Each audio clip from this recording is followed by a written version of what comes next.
നമ്മൾ ബ്രഹ്മകുമാരീസിൽ ആദ്യത്തെ ദിവസം വരുമ്പോൾ ഫസ്റ്റ് ഡേ തന്നെ പരമാത്മാവിൻ്റെ ജ്ഞാനത്തിൻ്റെ ഫസ്റ്റ് പോയിന്റ് കിട്ടും.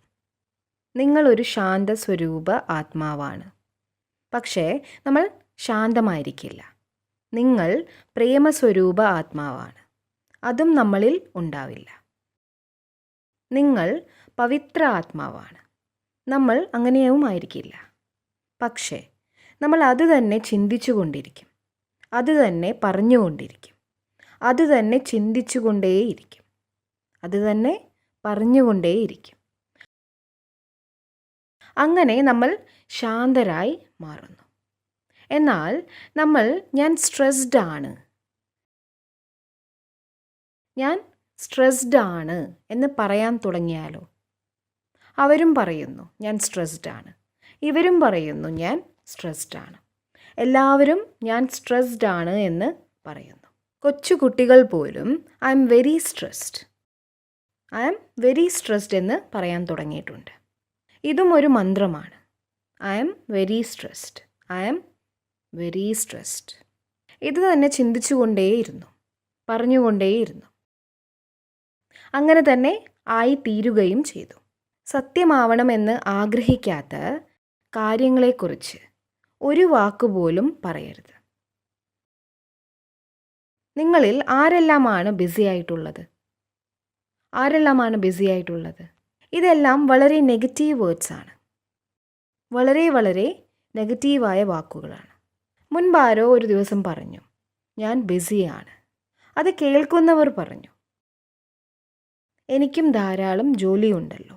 ധാരാളം ജോലി ഉണ്ടാവുന്നതും ബിസി ആവുന്നതും തമ്മിൽ വളരെ വ്യത്യാസമുണ്ട്. നമുക്ക് ധാരാളം ജോലിയുണ്ട്. അതിന് പരമാത്മാവിനോട് നന്ദി പറയുകയല്ലേ വേണ്ടത്? ദിവസവും ജോലി ലഭിക്കുന്നു, വളരെ നല്ലതല്ലേ? എന്നാൽ ഞാൻ ബിസിയാണ് എന്ന് പറയുന്നത് ഒരു ചിന്താശൈലിയാണ്. ഞാൻ ബിസിയാണ് എന്നൊരാൾ പറഞ്ഞാൽ രണ്ടാമത്തെ ആളും ഞാനും ബിസിയാണ്, ഞാൻ വെറുതെ ഇരിക്കുകയൊന്നുമല്ല എന്ന് പറയുന്നു. ഇത് 3-4 പേർ കേൾക്കുന്നു. അവർ ചിന്തിക്കാൻ തുടങ്ങും, ആരുടെ പക്കലാണോ ധാരാളം ജോലിയുള്ളത് അവരൊക്കെ ബിസിയാണ്. ശരി, അപ്പോൾ ഞാനും ബിസിയാണ്. കുറച്ച് ദിവസങ്ങൾക്ക് ശേഷം നഴ്സറി കുട്ടികൾ പോലും പറയാൻ തുടങ്ങും, മമ്മി ഞാൻ വളരെ ബിസിയാണ്, എനിക്ക് തീരെ ടൈമില്ല. ഇത് നമ്മുടെ വൊക്കാബുലറിയായി, നമ്മുടെ ഭാഷയായി മാറുന്നു. ഇന്നുകാലത്ത് ആൾക്കാർക്ക് കാര്യം കേൾക്കാനുള്ള ക്ഷമ പോലുമില്ല. ആദ്യമേ തന്നെ എനിക്ക് സമയമില്ല എന്നാണ് പറയുക. സമയമില്ല ഇങ്ങനെ നമ്മൾ പറയാറില്ലേ? സമയമില്ല എന്ന് പറയാൻ തുടങ്ങുമ്പോൾ നമ്മൾ സമയത്തോടൊപ്പമുള്ള ബന്ധത്തെ എങ്ങനെയാക്കി മാറ്റുകയാണ് ചെയ്യുന്നത്? നമ്മൾ സമയത്തോടൊപ്പമുള്ള നമ്മുടെ ബന്ധത്തെ വളരെ മോശമാക്കി മാറ്റുന്നു. എനിക്ക് സ്വന്തം കാര്യം നോക്കാൻ പോലും സമയമില്ല.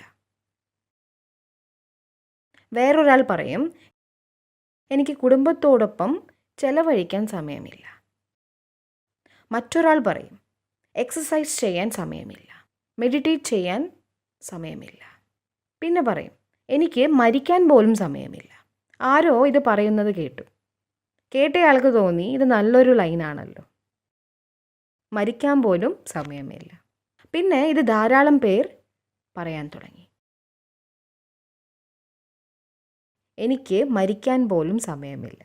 ഒരു സെക്കൻഡ് പോസ് ചെയ്ത് നമ്മൾ എന്താണ് പറയുന്നത് എന്ന് ജസ്റ്റ് ചെക്ക് ചെയ്യുന്നത് പോലുമില്ല. ഇതൊരു കാഷ്വൽ കോൺവെർസേഷൻ ആണ് എന്ന് നമുക്ക് തോന്നും. ഇത് ഒരു സാധാരണ സംഭാഷണമല്ല, ഇതൊരു സങ്കല്പമാണ്. അതിന് അതിൻ്റേതായ ശക്തിയുമുണ്ട്. ഇനി പറയൂ, നിങ്ങൾ ബിസിയാണോ? നമ്മൾ ബിസിയാണോ? നമ്മൾ പിന്നെ എന്താണ്? നമ്മുടെ കയ്യിൽ എത്ര സമയമുണ്ട്? നിങ്ങളുടെ പക്കൽ എത്ര സമയമുണ്ട്? എത്ര പ്രാവശ്യം നമ്മൾ കുറച്ച്, ഇല്ല എന്ന വാക്കുകൾ ഉപയോഗിക്കുന്നുവോ? അപ്പോൾ എന്താണ് ഉണ്ടാവുന്നത്? ഏതെങ്കിലും ഒരു കാര്യത്തെക്കുറിച്ച് നിങ്ങൾ കുറവ്, ലാക്ക് എന്ന വാക്കുകൾ ഉപയോഗിക്കുമ്പോൾ it's an attitude of lacking in life. അതൊരു ഇല്ലായ്മയുടെ മനോഭാവമാണ്. മുൻപ് നമുക്ക് ചെറിയ വീടുകളാണ് ഉണ്ടായിരുന്നത്. സൗകര്യങ്ങളും കുറവായിരുന്നു. വീട്ടിൽ ധാരാളം അംഗങ്ങളും ഉണ്ടായിരുന്നു. എന്നാലും 2 വിരുന്നുകാർ വരാൻ ആഗ്രഹിക്കുന്നു എന്ന് പറഞ്ഞാൽ വീട്ടിലെ മുതിർന്നവർ അതിനെന്താ വന്നോട്ടെ എന്നാണ് പറയുക. വീട്ടിൽ സ്ഥലമില്ല, അതില്ല, ഇതില്ല എന്നൊന്നും ആരും പറയാറില്ല. വന്നോട്ടെ, വന്നോട്ടെ എന്നാണ് പറയാറുള്ളത്. എത്ര പേർ വന്നാലും അവരൊക്കെ വീടിനുള്ളിൽ തന്നെ താമസിക്കുമായിരുന്നു. എന്നാൽ ഇന്ന് വീടുകൾ വലുതായി, മുറികളും വലുതായി. 2 പേർക്ക് വരണമെന്നുണ്ട് എന്ന് പറഞ്ഞാൽ പറയും, സോറി, ഞങ്ങളുടെ വീട്ടിൽ എക്സ്ട്രാ റൂമില്ല. റൂമിൻ്റെ സൈസിനെ അല്ല ഡിപ്പെൻഡ് ചെയ്യുന്നത്. പിന്നെ എന്തിനെയാണ് ഡിപ്പെൻഡ് ചെയ്യുന്നത്? ആറ്റിറ്റ്യൂഡ്. അന്ന് നമ്മുടെ ആറ്റിറ്റ്യൂഡ് അബൻഡൻസിൻ്റേതായിരുന്നു. നമ്മുടെ അടുത്ത് ധാരാളം സ്ഥലമുണ്ട്. എന്നാൽ ഇന്ന് നമുക്ക് ലാക്കിൻ്റെ, ഇല്ലായ്മയുടെ ആറ്റിറ്റ്യൂഡാണ് ഉള്ളത്. എല്ലാ കാര്യങ്ങളും കുറച്ചേ ഉള്ളൂ. ക്ഷേത്രങ്ങളിൽ പ്രസാദം ഒരിക്കലും ആർക്കും കാണിക്കാറില്ല.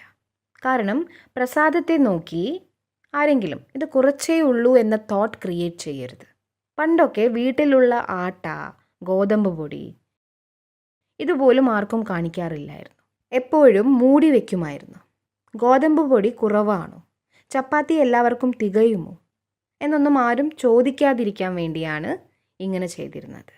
ഒരു ആറ്റിറ്റ്യൂഡ് ഓഫ് ലാക്ക് ഭക്ഷണത്തിലേക്ക് കലരാൻ പാടില്ല. വീട്ടിലെ മുതിർന്നവർ എന്താണ് പറയാറുള്ളത്?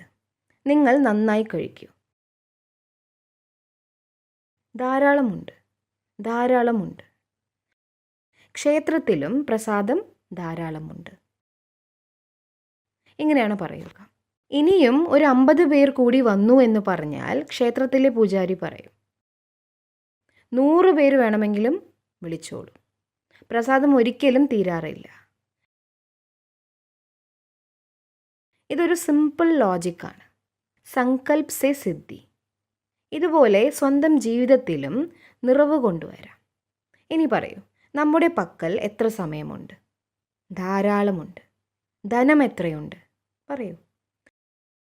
ഇപ്പോൾ പറയാൻ പറ്റിയില്ലെങ്കിൽ പിന്നെ വീട്ടിലെത്തിയാൽ എങ്ങനെ പറയും? ഇതൊരു ആറ്റിറ്റ്യൂഡാണ്.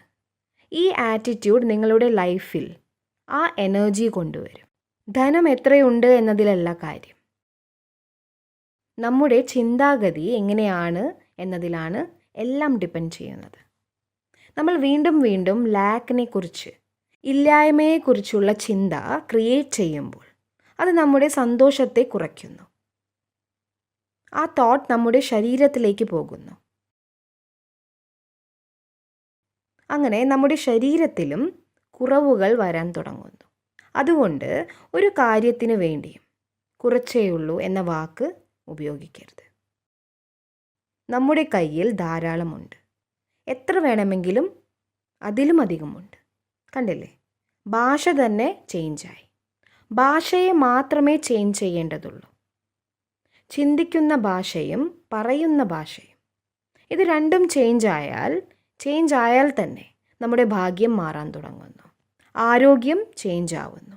സൃഷ്ടി ചേഞ്ച് ആവുന്നു. എല്ലാ ചോയ്സും ആരുടേതാണ്? നമ്മുടേതാണ്. ഇനി അവനവനു വേണ്ടി എന്താണ് പറയുക? ഞാൻ ആരാണ്? നിങ്ങൾ ഏത് സംസ്കാരമാണോ ചേഞ്ച് ചെയ്യാൻ ആഗ്രഹിക്കുന്നത് അതാണ് പറയേണ്ടത്. സപ്പോസ് നിങ്ങളിൽ ദേഷ്യത്തിൻ്റെ സംസ്കാരമാണ് ഉള്ളതെങ്കിൽ നിങ്ങൾ പറയണം, ഞാൻ ശാന്തസ്വരൂപ ആത്മാവാണ്. ഇനി നിങ്ങളുടെ ഉള്ളിൽ ഭയത്തിൻ്റെ സംസ്കാരമാണെങ്കിൽ ഞാൻ നിർഭയനാണ്.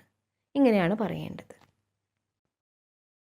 ഇനി ഫാമിലിയിൽ വേറെ ആരുടെയെങ്കിലും ഉള്ളിൽ ഭയമുണ്ടെങ്കിലും ഇത് പറയാം.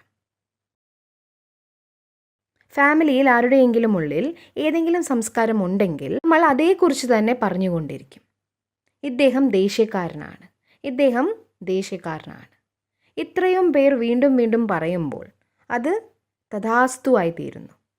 പരമാത്മാവ് പറയുന്നു, നിങ്ങൾ അവർക്ക് അനുഗ്രഹങ്ങൾ നൽകൂ. ഇവർ ശാന്തസ്വരൂപനാണ്. ഇത് തന്നെ ചിന്തിക്കുകയും പറയുകയും ചെയ്യുക. ഇവർ ലേറ്റായേ വരാറുള്ളൂ, ഇവർ ലേറ്റായേ വരാറുള്ളൂ എന്ന് നമ്മൾ പറയും. വേറൊരാൾ പറയും, ഇവർ എപ്പോഴും ലേറ്റായി തന്നെയാണ് വരാറുള്ളത്. മൂന്നാമൻ പറയും, ഇദ്ദേഹം ഒരിക്കലും സമയത്ത് എത്തിയിട്ടേ ഇല്ല. See how energy multiplies. ഇനി നമ്മൾ എന്താണ് പറയേണ്ടത്? സങ്കൽപ് സേ സിദ്ധി. ഇവർ എന്നും സമയത്തിന് വരുന്നില്ല. അതുകൊണ്ട് ഇവർ എന്നും സമയത്തിന് മുൻപ് തന്നെ എത്തുന്നു എന്നാണ് പറയേണ്ടത്. നിങ്ങളുടെ ചിന്തകളെ എത്ര ഉയർന്ന അവസ്ഥയിലേക്ക് എത്തിക്കാൻ ആഗ്രഹിക്കുന്നുവോ അത്രയ്ക്ക് ഉയരത്തിൽ കൊണ്ടുപോകാനാവും. മാത്രമല്ല, പൂർണ്ണ ശ്രദ്ധ നൽകിയില്ലെങ്കിൽ എത്ര താഴത്തേക്ക് കൊണ്ടുവരാമോ അത്രയും താഴേക്ക് എത്തിക്കുവാനും നിങ്ങൾക്ക് കഴിയും.